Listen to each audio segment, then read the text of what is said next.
Good morning आप सभी को। तो कैसे हैं आप लोग? उम्मीद करते हैं कि आप लोग अच्छे होंगे, मस्त होंगे और एकदम जबरदस्त होंगे। तो चलिए आप सबों का स्वागत है आपके अपने प्यारे से चैनल केवीआर लर्निंग एकेडमी में।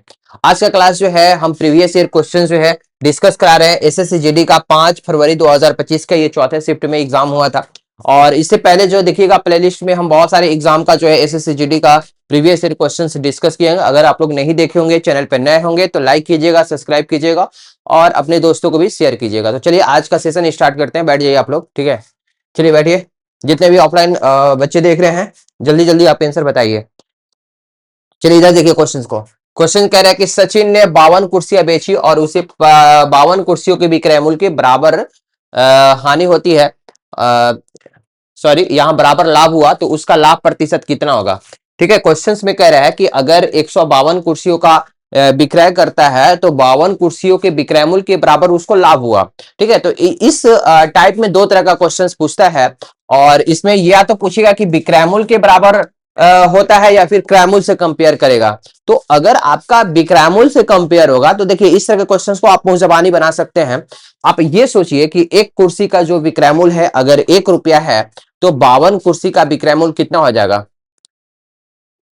52, यानी कि उसको प्रॉफिट कितना हो रहा है? 52 और 52 हो रहा है। इसके बाद आपका सेलिंग प्राइस कितना हो जाएगा? सेलिंग प्राइस आपको हो जाएगा 152 और आपको प्रॉफिट हो जाएगा 52। दैट मीन सीपी कितना रहा होगा? सीपी रहा होगा 100। क्लियर?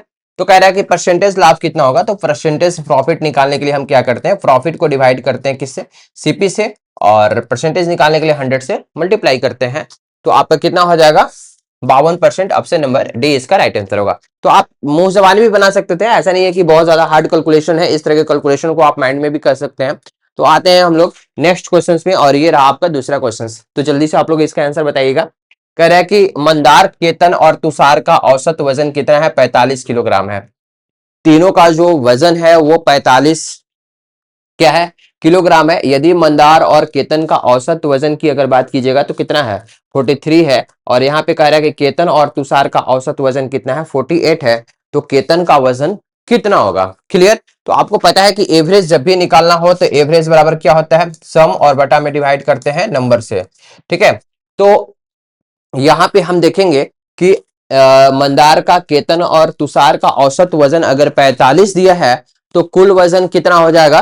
कुल वजन हो जाएगा 45 इंटू 3 कर दीजिएगा तो कितना हो जाएगा? 135 हो जाएगा। इसके बाद इसको देखिए, माइंड में रखिए कि मंदार है और केतन है और यहाँ पे तुषार है। ठीक है, तो इसका वजन कितना है? टोटल 135 है। और यहाँ पे मंदार और केतन का जो है, मंदार और केतन का कितना है? 43 है। तो टोटल कितना हो जाएगा? 43 इंटू 2, दैट मीन्स कितना? 86 हो जाएगा। और यहाँ पे कह रहा है कि केतन और तुषार, केतन प्लस तुषार का जो वजन है 48 है। तो 48 को 2 से डिवाइड कीजिएगा तो 96 हो जाएगा। देखिए अगर ये दोनों को जोड़िएगा आप तो यहाँ पे देखिए मंदार और ट्वाइस केतन प्लस तुषार आएगा। ठीक है, और यहाँ पे जोड़िएगा तो कितना? 6 6 12, 1 8 दूनी 16, 1 17, 1 18, 182 आएगा। तो 182 में से अगर 135 आप घटाइएगा, ठीक है, तो किसका आ जाएगा वजन? तुषार का आ जाएगा। क्लियर? के का यहाँ पे आसान आ जाएगा। तो के का 182 में से आप 135 आप घटा दीजिए तो कितना हो जाएगा आपका? 7। और यहाँ पे 8 में से 3 जाएगा कितना? 8 में से नहीं, यहाँ पे 12 में से 5 गया तो 7 आया। यहाँ पे 7 में से 3 जाएगा तो 4 आ जाएगा। 47 आपका आंसर हो जाएगा। ऑप्शन नंबर बी इसका राइट आंसर होगा। थैंक्स जो भी आंसर बताया बी। तो और फास्ट बनाइए क्योंकि मेरे आंसर बताने के बाद आप बता रहे हैं, ठीक ना? तो आप लोग को देते हैं नेक्स्ट क्वेश्चन, इसका आंसर बताइएगा। क्लियर? बहुत इजी क्वेश्चन है टाइम एंड वर्क का। और टाइम एंड वर्क में ये कह रहा है कि एक काम को 20 पुरुष, ठीक है, 20 आदमी जो है या फिर 30 महिला और 50 लड़का एक दिन में पूरा करते हैं। तो यहाँ पे या दिया हुआ है तो हम बराबर कर देंगे। और यहाँ पे कह रहा है कि 20 आदमी जो है ये बराबर है 30 वोमेन के और बराबर है 50 बॉयज के। तो यहाँ पे इफिशियंसी का रेशियो निकाल देंगे। बहुत सारा मेथड है, 2-3 मेथड है, तो आप कोई भी मेथड से आप निकाल सकते हैं। तो हम चाहते हैं मैन का, वोमेन का और बॉय का हम रेशियो निकालना इफिशियंसी का। क्लियर? तो हम क्या करेंगे? तीनों का एलसीएम ले लेंगे, 20 का, 30 का और 50 का। तो कितना होगा? 300 होगा। क्लियर? 300 होगा। तो 300 को 20 से डिवाइड कीजिएगा तो यहाँ पे आएगा 15, और 300 को 30 से डिवाइड कीजिएगा तो 10, और 300 को 50 से डिवाइड कीजिएगा तो 6 आएगा। क्लियर? यानी कि मैन का, वोमेन का और बॉयज का, एक मैन का एफिशिएंसी 15 है, एक वोमेन का 10 है और एक बॉयज का 6 है। क्लियर? अब देखिए क्वेश्चन आगे कह रहा है कि 2 आदमी और 5 लड़के एकांतर दिनों में कार्य करते हैं। एकांतर दिनों में यानी कि अल्टरनेट काम करते हैं। क्लियर? तो 2 पुरुष और 5 लड़के जो है एकांतर दिनों में काम करते हैं, और 6 महिला जो है सभी दिन कार्य करती है। यानी कि 6 महिला पहला दिन काम करती है और उसके साथ 2 आदमी काम करता है। फिर अगला दिन 6 महिला काम करती है और उसके साथ जो है 5 लड़का काम करता है। ठीक है? चूंकि दे रहा है क्वेश्चन में कि 2 आदमी और 5 लड़का जो है एकांतर दिन में काम करता है, यानी अल्टरनेट काम करता है, और 6 जो महिला है, यहाँ पे मैन नहीं वोमेन है। ठीक है? क्वेश्चन में वोमेन दे रहा है। 6 महिला जो है 6 वोमेन जो है डेली काम कर रही है। क्लियर? तो कह रहा है कि कार्य करती है, यदि पहले दिन पुरुष पहले दिन कार्य करते हैं तो कार्य कितने दिन में पूरा होगा। क्लियर? तो आप देखिए कि एक वोमेन का इफिशियंसी 10 है तो 6 वोमेन का इफिशियंसी 60 हो जाएगा। उसी तरह से एक आदमी का इफिशियंसी अगर 15 है तो 2 आदमी का इफिशियंसी कितना हो जाएगा? 30 हो जाएगा। क्लियर? यानी कि पहला दिन जो है 60 और 30 आपका 90 हो रहा है, यानी कि 90 यूनिट काम हो रहा है। क्लियर? 90 यूनिट कितना काम हो रहा है बाबू? 90 यूनिट काम हो रहा है। उसी तरह से दूसरा दिन की अगर बात करेंगे तो एक वोमेन का इफिशियंसी 10 है तो 6 वोमेन का 60, और एक बॉयज का इफिशियंसी 6 है तो एक बॉयज का कितना हो जाएगा? 5 बॉयज का 30 हो जाएगा। दैट मीन्स दूसरा दिन भी 90 काम हो रहा है। क्लियर? तो आप यहाँ पे देख रहे होंगे कि 2 दिन अगर कार्य होता है तो कितना कार्य होता है? 9 दूनी 18, यानी 180 यूनिट काम हो रहा है। ठीक है? इसको काम करना है 300। अगर इसमें हम 2 से मल्टीप्लाई करते हैं बाबू तो 180 इंटू 2 कितना हो जाएगा? 360 ज्यादा काम हो जाएगा। चलिए यहाँ पे देखिए कि 2 दिन में 180 काम हो गया। इसके बाद एक दिन और अगर काम करेगा तो 6 वोमेन और 2 मैन काम करेगा तो 90 यूनिट काम हो जाएगा। तो कितना काम हो गया? 90 यूनिट, और पहले 180 यूनिट काम था तो कितना हो जाएगा? 270 हो जाएगा। क्लियर? 270 यूनिट काम हो गया। क्लियर? अब रेस्ट काम कितना बचा? इधर आते हैं। शेष काम कितना बच गया बाबू? हमको टोटल काम करना था कितना? टोटल काम करना था 300, और 270 यहाँ पे हो गया तो 30 यूनिट काम ही करना है ना। शेष 30 यूनिट काम करना है। ठीक है? अब देखिए कि नेक्स्ट दिन जो है 6 महिला और 5 बॉय काम करेगा, और 6 महिला और 5 बॉय अगर काम करता है तो 90 यूनिट काम कर रहा है एक दिन में। 90 यूनिट काम कर रहा है एक दिन में। ठीक है? एक दिन में तो 30 यूनिट काम करने में कितना टाइम लगेगा? 30/90, डेट मीन्स 1/30, 1/3। क्लियर? और यहाँ पे कितना दिन लग रहा था? 2 और 1 3 दिन, और यहाँ पे 1/3 दिन और लग रहा है, यानी 3 सही 1/3 दिन आपका आंसर होगा। ऑप्शन नंबर कौन सा? ऑप्शन नंबर डी है, 3 सही 1/3 डेज। ठीक है? क्वेश्चंस बहुत इजी है, इतना लेंदी करने का कोई जरूरत नहीं, बस समझाने के लिए हम आपको इतना डिटेल में समझा रहे हैं कि आप लोग चीजों को अच्छे तरीके से समझ पाए, कि इस तरह का जब भी क्वेश्चंस आए अल्टरनेट वाला क्वेश्चंस को, तो हम लोग कैसे बनाते हैं ये समझ पाइएगा। ठीक है? किसी को भी अगर कोई कंफ्यूजन है तो आप लोग कमेंट जरूर कीजिएगा, हम रिप्लाई करेंगे। आते हैं हम लोग नेक्स्ट क्वेश्चंस में। आप लोग एक चीज यहाँ पे देख रहे होंगे, माइंड कर रहे होंगे, एसएससी जीडी का अभी तक मैंने जितना भी क्वेश्चंस कराया ना, तो क्वेश्चंस का पैटर्न सेम है। आप अगर 10-15 सेट अभी अगर आप प्रैक्टिस कर लेते हैं ना, तो हमें लगता है कि 20 में 20 क्वेश्चंस आपसे बन जाएगा, क्योंकि रिपीटेशन क्वेश्चंस का बहुत ज्यादा हो रहा है। ठीक है? सिर्फ डाटा चेंज हो रहा है। आते हैं क्वेश्चन, बहुत इजी क्वेश्चन है। एक्स का 2%, और सबको पता है कि 2% का फ्रैक्शन वैल्यू कितना होता है? 1/50 होता है। 2/100 की जगह तो 1/50, तो एक्स का 1/50 ये बराबर हो जाएगा 348 के। तो एक्स बराबर कितना हो जाएगा? 348 इंटू 50। आपको कुछ नहीं करना था, सिर्फ और सिर्फ 50 से मल्टीप्लाई कर देना था। ठीक है? तो 8×5 = 40, हाथ में लगा 4, 5 के 20 और 4 24, 2 15 16 17 17,400। आपका ऑप्शन नंबर ए इसका राइट आंसर होगा। क्लियर? आया समझ में बाबू? समझ में आ रहा है ना? कोई भी कंफ्यूजन नहीं है? नहीं ना? कोई भी कंफ्यूजन होगा तो आप जरूर पूछिए। ठीक है? आते हैं नेक्स्ट क्वेश्चन पे।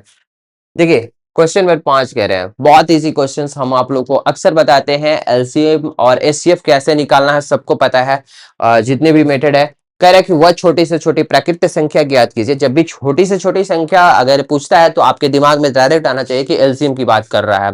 और एलसीएम क्या होता है बाबू? कि जो 26 से, 8 से, 11 से और 13 से विभाजित हो जाए। इसका मेथड भी आपको पता है कि कैसे हम एलसीएम निकालेंगे, या फिर जो भी आपका ऑप्शन होगा, कोई ना कोई एक ऑप्शन हो जाएगा। शांत रहिए, हेलो, बैठिए आराम से, ठीक है। तो चलिए बाहर निकलिए इधर। कह रहे हैं कि 26, 8, 11 और 13 से विभाज्य हो तो आपका कोई ना कोई एक आंसर होगा, जो ये चारों का क्या होगा, एलसीएम होगा। तो चारों से कटना चाहिए। अब देखिए, हम ये यूनिक नंबर है 11। अब देख लीजिए कि ये जो अगर संख्या है 11 से कट रहा है, देखिए 2 और 0 2, 8 और 1 9, 9 माइनस 2 7, 11 से डिवाइड नहीं हो रहा है। या तो 11 से डिवाइड होना चाहिए या फिर जीरो आना चाहिए, तो ये ऑप्शन तो होगा नहीं। ये देखे देखते हैं, 2 और 1 3, और 3 माइनस 1 कितना हो जाएगा, 2। ये भी 11 से डिवाइड नहीं होगा। 4 1 5 और 4 1 5, 5 माइनस 5 0, ये 11 से डिवाइड हो जा रहा है। इसके बाद ये देखते हैं, 6 और 1 7 और 1 और 2 3, 7 में से 3 गया 4, ये भी 11 से डिवाइड नहीं हो रहा। तो यानी कि ऑप्शन नंबर बी जो है इसका राइट आंसर होगा।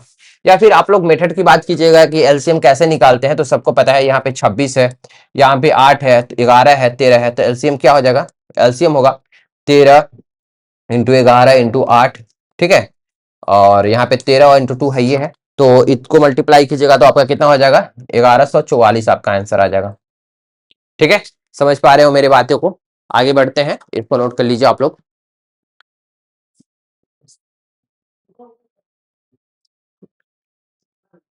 चलिए देखते हैं नेक्स्ट क्वेश्चन को। क्वेश्चन नंबर 6 पे आते हैं। कह रहा है कि मध्यानुपाती निकालना है, और सबको पता है कि अगर ए और बी दिया हुआ है, कहेगा कि मध्यानुपाती कितना होगा, तो ए और बी का मध्यानुपाती बाबू होता है रूट ए बी। उसी तरह से अगर इसका मध्यानुपाती पूछ रहा है, तो रूट ओवर 2.8 इंटू 0.7, तो 28/10 कर दीजिए, और यहाँ पे 7/10 कर दीजिए। क्लियर है। तो 10 का रूट सबको पता है, 10 इंटू 10 है, तो एक 10 बाहर निकल जाएगा। और 28 को आप लिखिए ना, 7 इंटू 4, और 2 7 है तो एक साथ निकाल दीजिए, और 4 का रूट कितना, 2, तो 1.4 आ जाएगा। 7 दूनी 14, और बटा में 10 है तो 1.4 हो जाएगा। ऑप्शन नंबर जो सी है इसका राइट आंसर होगा। क्लियर। आते हैं नेक्स्ट क्वेश्चन पे। क्वेश्चन नंबर 7 पे आते हैं। देखिए, कह रहा है कि निम्नलिखित छूट योजनाओं के तहत 1500 रुपया अंकित मूल्य वाली एक पुस्तक के विक्रय मूल्य के बीच में कितना अंतर होगा यदि प्रत्येक 20% की दो क्रमिक छूट दे रहा है। अच्छा, 20% की दो क्रमिक छूट दे रहा है, तो आप थी रेशियो मेथड से भी आप निकाल सकते हैं, या फिर आप ए बी फॉर्मूला से भी निकाल लीजिए। चूंकि डाटा इजी है तो यहाँ पे कंफ्यूजन की कोई बात नहीं है। दो अगर क्रमिक 20% है तो 20 प्लस 20, और माइनस 20 इंटू 20 बटे में 100। क्लियर है। तो क्या 2 जीरो से 2 जीरो कट जाएगा यहाँ पे, तो 40 माइनस 4, 40 माइनस 4, डेट मीन 36% आ जाएगा एकल छूट यहाँ पे। और सेकंड में कह रहा है कि 30 का और 10 का दो क्रमिक छूट है, तो इसका एकल अगर छूट निकालेंगे, यहाँ पे 1 लिखते हैं, तो आपका कितना हो जाएगा, 30 प्लस 10 माइनस 30 इंटू 10 और बटा में 100। तो 2 जीरो से 2 जीरो कट जाएगा, तो 40 माइनस 3, डेट मीन्स कितना, 37%। क्लियर है। तो कह रहा है क्वेश्चन में क्या पूछ रहा था कि अंकित मूल्य वाली एक पुस्तक के विक्रय मूल्य के बीच में कितना का अंतर होगा। यानी कि पहला छूट अगर 36% दे रहा है, दूसरा परसेंट 37% दे रहा है, तो दोनों के विक्रय मूल्य में कितना का डिफरेंस होगा। तो पहले हम यहीं पे देख लेते हैं कितना का डिफरेंस है बाबू, 37 और 36 में, तो 1% का डिफरेंस है। तो 1500 रुपया का 1% निकालिएगा तो कितना आ जाएगा, 15 आ जाएगा। ऑप्शन नंबर डी यहाँ पे राइट आंसर होगा आपका। क्लियर। बहुत इजी क्वेश्चन था ये। तो आप इस तरह के क्वेश्चन को बार बार प्रैक्टिस करिएगा, तो मुंह जबानी कर दीजिएगा कि वो दो 20% का छूट है, तो छूट कितना होगा, 20 प्लस 20 माइनस 4, डेट मीन 36 हो जाएगा। और 30 और 10 का है, तो 30 और 10 40, 40 माइनस 3 कर दीजिएगा तो कितना हो जाएगा, 37 हो जाएगा। दोनों के बीच में डिफरेंस है 1% का, तो 1500 का 1% कितना होगा, 15 आपका आंसर हो जाएगा डायरेक्ट। चलिए आते हैं नेक्स्ट क्वेश्चन पे। कह रहा है कि एक व्यक्ति जो है 78 किलोमीटर प्रति घंटा के चाल से कोलकाता से अहमदाबाद जाता है, और उसी मार्ग से 91 किलोमीटर प्रति घंटा के चाल से कोलकाता वापस आ जाता है, तो पूरी यात्रा के दौरान उसकी औसत चाल किलोमीटर में कितनी होगी। ठीक है। तो बहुत इजी क्वेश्चन है, और ये क्वेश्चन बार बार हम देख रहे हैं कि पूछ रहा है इतना की स्पीड से जा रहा है, एक्स की स्पीड से, और वाई की स्पीड से, रिटर्न वहीं पे आ जा रहा है, तो एवरेज स्पीड कितना होगा, ट्वाइस ऑफ एक्स वाई बटा में एक्स प्लस वाई हो जाएगा। क्लियर।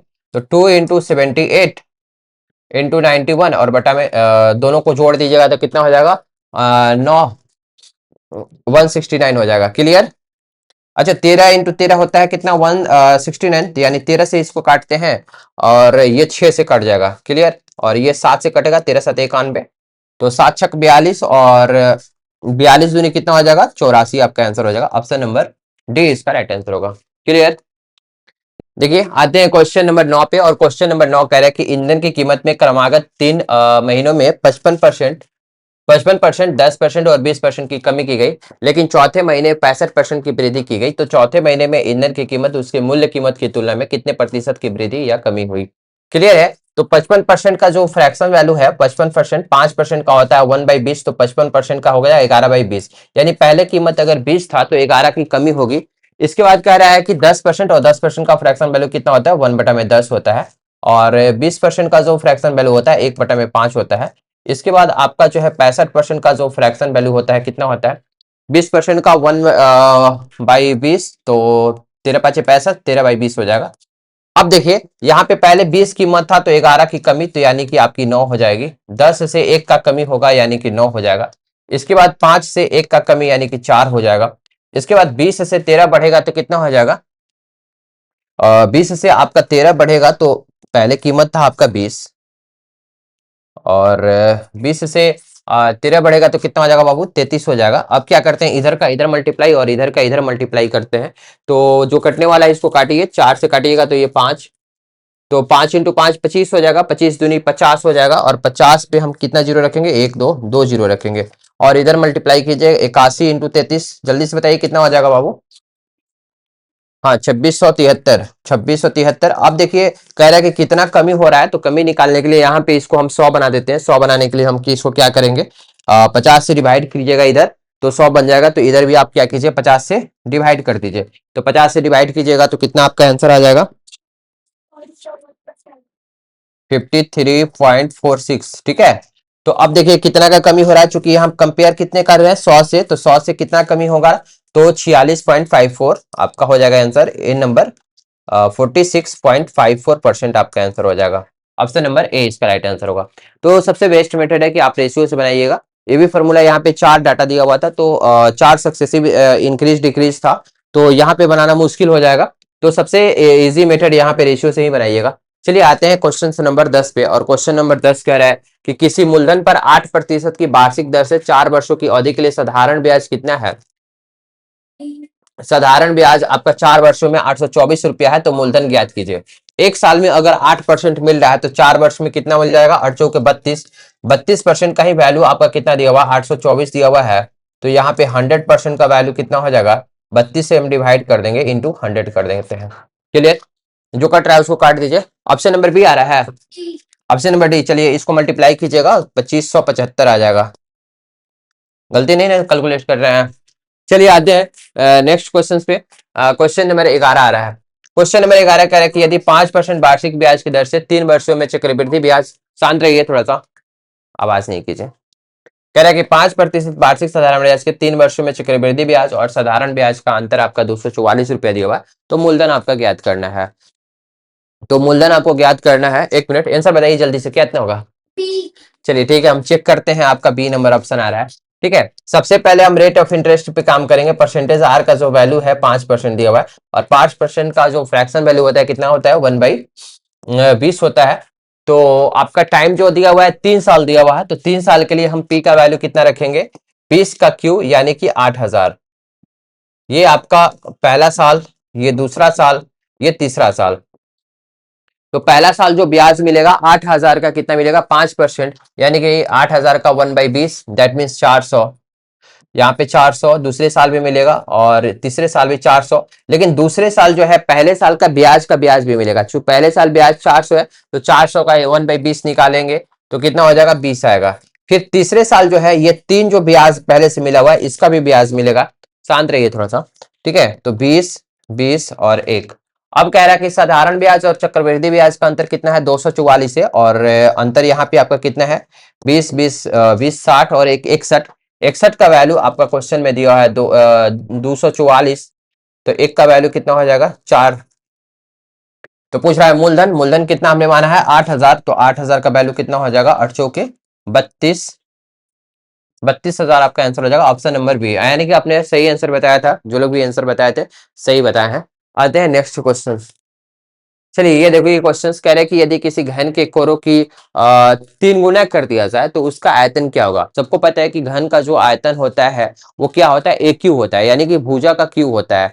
पहले भुजा ए था तो आयतन ए क्यू हो जाएगा, और भुजा अब जो है 3 ए हो गया, तो 3 ए का क्यू कीजिएगा तो 27 ए क्यू आ जाएगा। यानी कि उसका आयतन उसके मूल्य आयतन से कितना गुना हो जाएगा, 27 गुना हो जाएगा। क्लियर।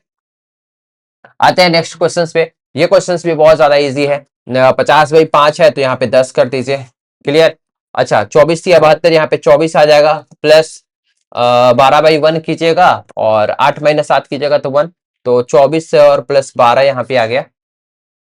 क्योंकि 24 और 12 कितना हो जाएगा, और यहाँ पे गुना 10 गुना इतना है, तो 10 गुना इसको ऐड करिएगा तो कितना हो जाएगा, 6 और 3 36, यानी कि 360 आपका जो है आंसर आ जाएगा। ऑप्शन नंबर बी इसका राइट आंसर होगा। क्लियर है। चलिए आते हैं नेक्स्ट क्वेश्चंस पे। और ये क्वेश्चंस भी बहुत ज्यादा इंपॉर्टेंट है। कह रहे हैं कि एक विश्वविद्यालय में 500 फैकल्टी मेंबर्स केवल पुरुष और महिला है। मेंबर्स जो है पुरुष और महिला, मेल और फीमेल है। और कह रहे हैं कि जिसमें से 60% महिला है। 60% महिला है, डेट मीन 60% का फ्रैक्शन वैल्यू कितना होगा, 20% का होता है 1/5, तो 60% का कितना हो जाएगा, 3/5। यानी कि ओमेन अगर 3 है तो मैन कितना है, 2 है, और दोनों मिलाकर के कि मैन और ओमेन मिलाकर कितना है, 5 है। क्लियर है। कितना ऑप्शन, कौन सा ऑप्शन नंबर डी आ रहा है। ठीक है, चेक करते हैं। चलिए कुछ स्टूडेंट्स का ऑप्शन नंबर डी आता है, देखते हैं चेक करके।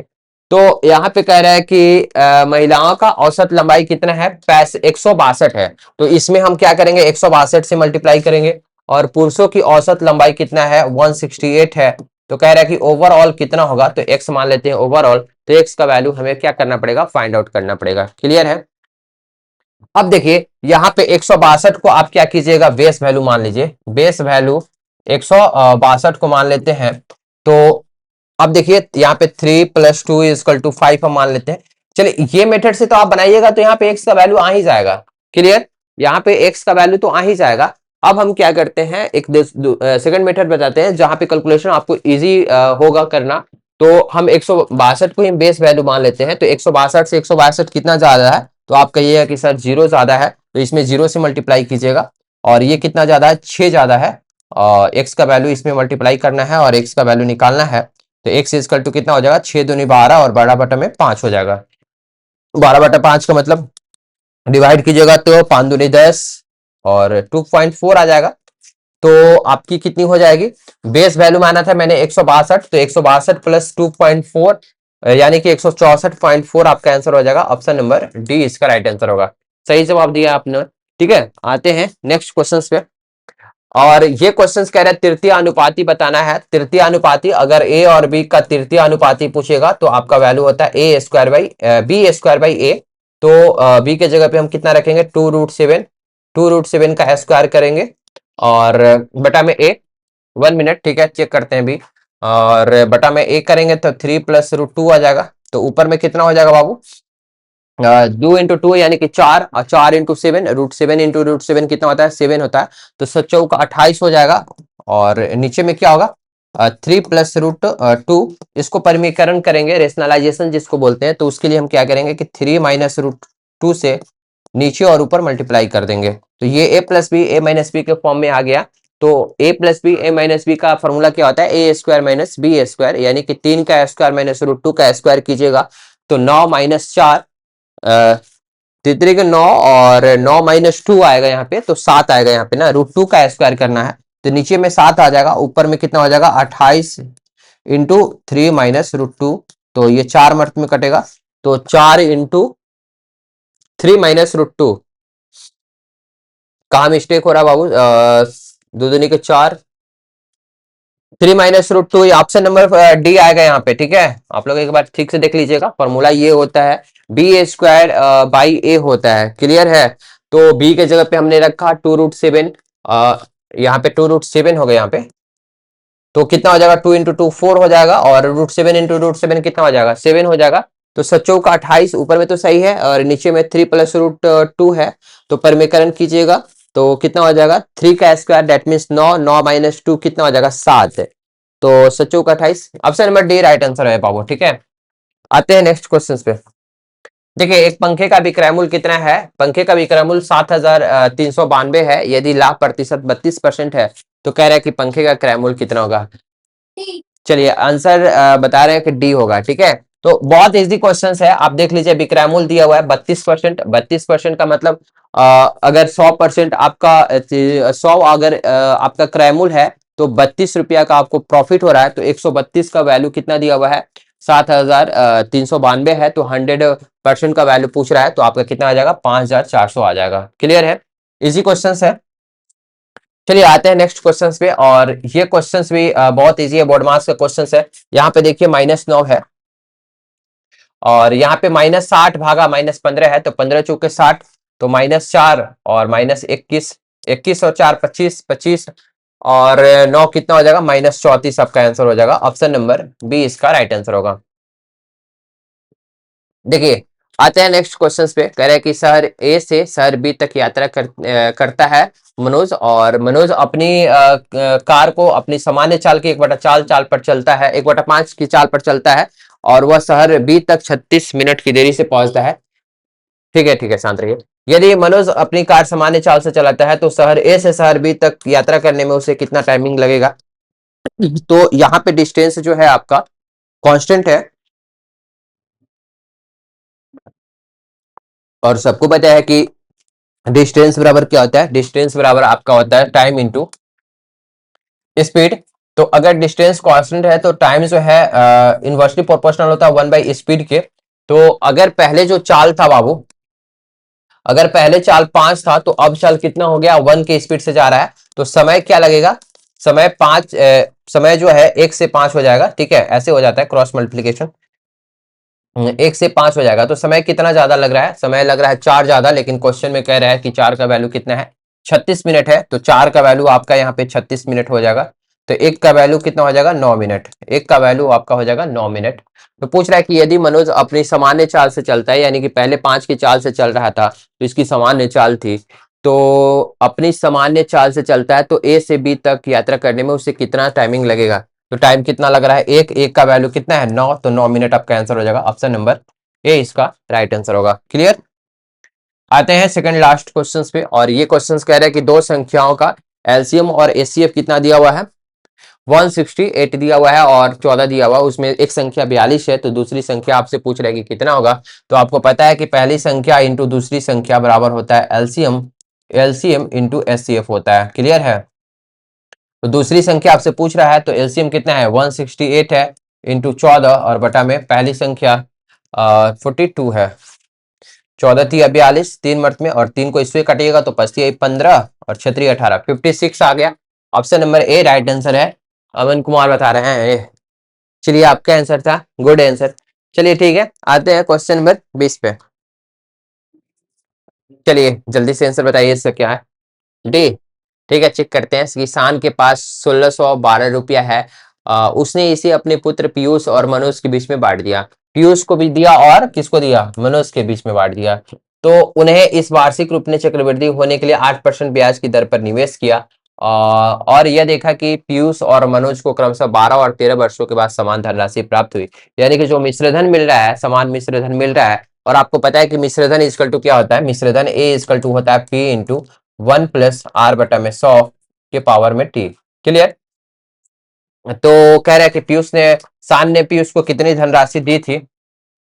तो यहाँ पे अगर पीयूष को पी रुपया मिल रहा है, तो आपको 12 साल के बाद कितना हो जाएगा? 1 प्लस आर का वैल्यू 8 बटा में 100 के पावर में 12, ये बराबर होगा मनोज एम 1 प्लस 8 बटा में 100 के पावर 13। क्लियर, तो यहाँ पे कितना हो जाएगा? 4 से काटिएगा तो 4 दूनी 8 और 25 चौके 100, तो 25 और 2 27, 27 बटा में 25 के पावर 12 बराबर हो जाएगा एम इंटू 27 बटा में 25 के पावर 13। यहाँ पे रेशियो निकालिएगा पी बाई एम का, तो कितना हो जाएगा?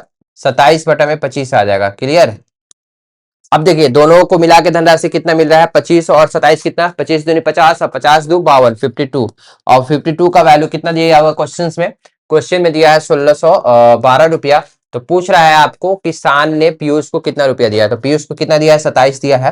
तो 27 का वैल्यू कितना हो जाएगा, 27 का वैल्यू होगा 1612 और बटा में 52 और इंटू 27। ठीक है, इसको आप लोग कैलकुलेट कर लीजिएगा, कैलकुलेशन कीजिएगा तो आपका कितना आएगा, यूनिट डिजिट 9 आएगा, चूंकि 7 और 2 9 9 से मल्टीप्लाई कर रहे हैं तो 9 आएगा। देखिए ऑप्शन डी में आप देखते हैं 8 और 3 में से 3 8 और 7 है, तो 7 और 8 कितना हो जाएगा, 15 और 15 3 18, 18 का मतलब 1 प्लस 8 यानी कि 9। ऑप्शन नंबर डी इसका राइट आंसर होगा। इस सबको भी चेक कीजिएगा तो यूनिट डिजिट 9 नहीं आएगा, 7 7 14 14 5 कितना 19, 19 का मतलब 1 आ रहा है, ये नहीं होगा।